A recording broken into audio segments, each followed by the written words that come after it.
Eh ano yung ginawa ni Cory nung siya ang nakaupo? Pati ako, akala ko, magaling.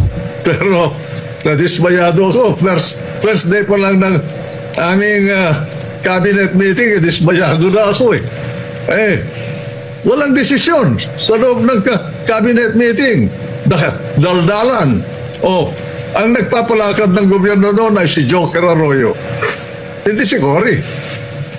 Cory ang pantalya.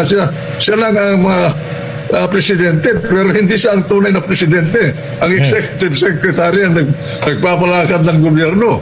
Ngayon, gumawa siya ng revolutionary constitution. Yun ang tunay na diktadurya.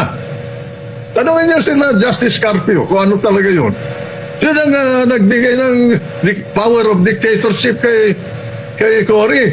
Pwede niyang pagbili yung building sa San Francisco, California, pagbili yung security bank na walang pahintulot,